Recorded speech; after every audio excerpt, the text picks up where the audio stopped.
Καλημέρα σας, είμαι ο Κωνσταντίνος από το κατάστημα Cane Fishing και σήμερα θα σας δείξουμε πώς γεμίζουμε το μηχανισμό μας με μυσίνα. Θα χρησιμοποιήσουμε το μηχανισμό Yuki AMG 10.000, ο οποίος έρχεται με ένα βαθύ σπουλ και δύο έξτρα ριχά. Θα γεμίσουμε το έναν από τα δύο.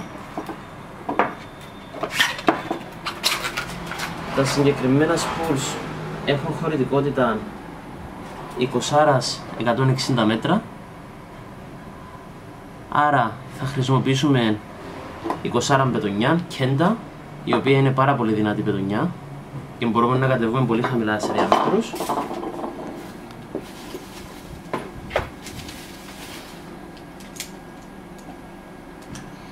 Ξεκινώντας,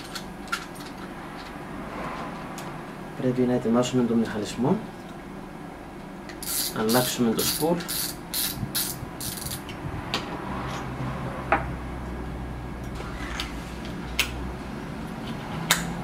η αλλαγή είναι εύκολη και γρήγορη.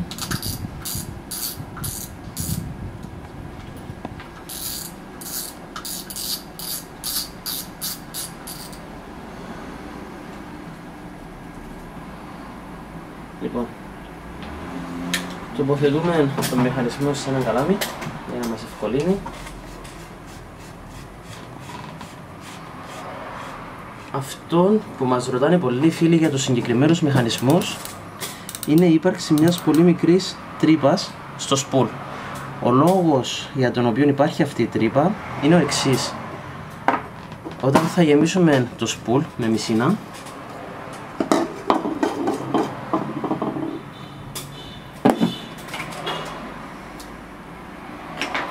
ανοίγουμε το pick-up,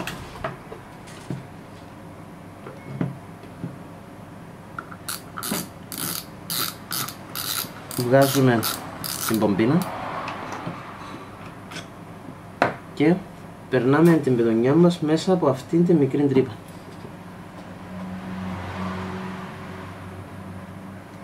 Ορίστε. Χρησιμοποιούμε μια μικροχάντρα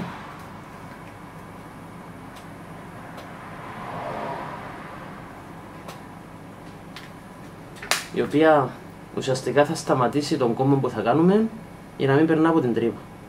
Κάνουμε έναν οποιοδήποτε κόμπο απλά για να σταματήσει τη μικροχάντρα.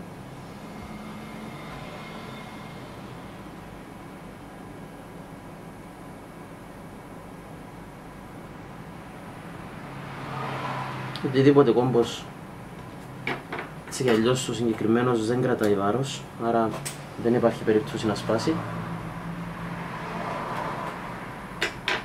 Λοιπόν, τώρα με τη μικροχάντρα βλέπουμε ότι ο κόμπος δεν μπορεί να περάσει. Λοιπόν, αφού έχουμε ανοιχτό το pick-up του μηχανισμού, ανοιχτό, τοποθετούμε την πομπίνα στη θέση της, κλείνουμε το pick-up, τοποθετούμε το φρένο. Αν κάνετε τη δουλειά αυτή μόνοι σας, ο πιο εύκολος τρόπος είναι να τοποθετήσουμε την πετονιά, το καρόλι, σε ένα δοχείο με νερό και κρατώντας την πετονιά την τυλίγουμε στο σπουλ. Ο συγκεκριμένος μηχανισμός, είπαμε, έχει χωρητικότητα 160 μέτρα 20. Λόγω του ότι θα χρησιμοποιήσουμε shock leader, πρέπει να 15 μέτρα shock leader, πρέπει να υπολογίσουμε λιγότερα από 160 μέτρα 20. Θα χρησιμοποιήσουμε γύρω στα 130. Ο μηχανισμός είχε 113 εκατοστά περιτύλιξη αναπεριτύλιξη.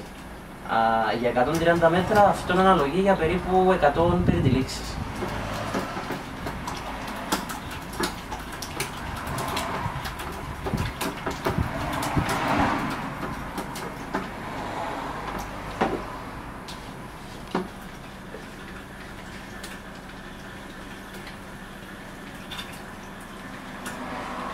Πρέπει να είμαστε προσεκτικοί για να βλέπουμε το σπουλ μας όταν είναι στα όρια του να γεμίσει, ξεκινά και μαζεύει μυσίνα σε συγκεκριμένα σημεία, συνήθως προς τα πάνω.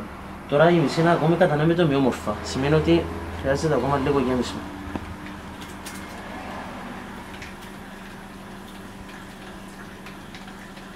Είμαστε στις 100. Λοιπόν, τώρα θα σας δείξουμε πώς χρησιμοποιούμε το shock leader.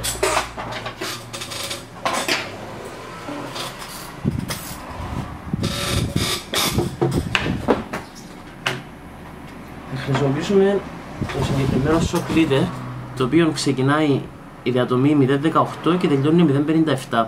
Το συγκεκριμένο shock leader της εταιρείας Yuki είναι έτοιμα κομμένα κομμάτια των 15 μέτρων.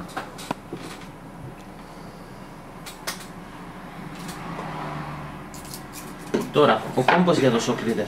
Όταν χρησιμοποιούμε πετονιές παρόμοιας ίδιας διαμέτρου, δηλαδή 0.18 με 0.20.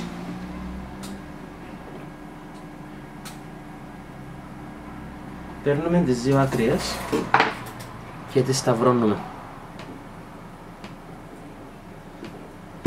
Κάνουμε 4 γύρους από τη μία πλευρά και 4 από την άλλη.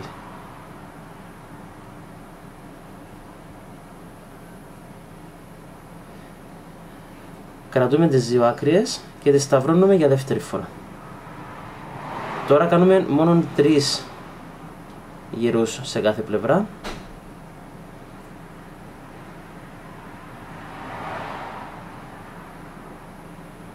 Λοιπόν, άρα έχουμε τώρα 4 άκριες, τις οποίες τεντώνουμε σιγά σιγά και αφού φτάσουν σε αυτό το σημείο τραβάμε και σφίγγει ο κόμπος. Ο κόμπος μας είναι εξαιρετικά λεπτός για τον λόγο ότι έχουμε κάνει κόμπο 18 με 20.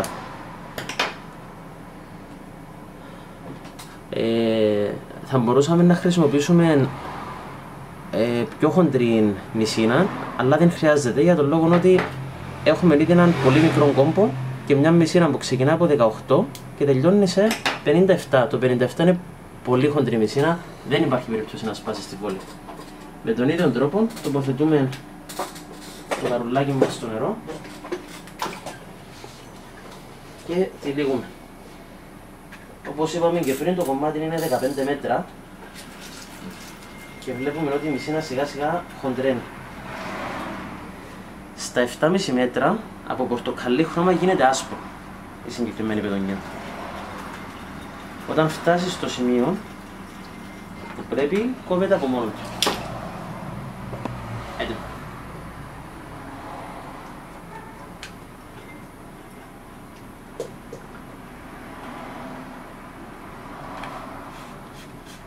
Ένας πολύ πρακτικός τρόπος για να ασφαλίζουμε την πετονιά μας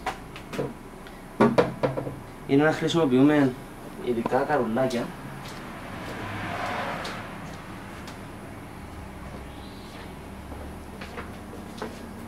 τα οποία πολύ απλά τα βάζουμε πάνω από την πομπίνα. Έτοιμοι.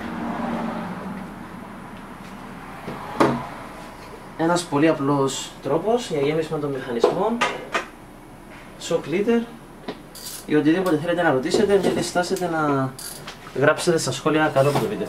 Σας ευχαριστούμε.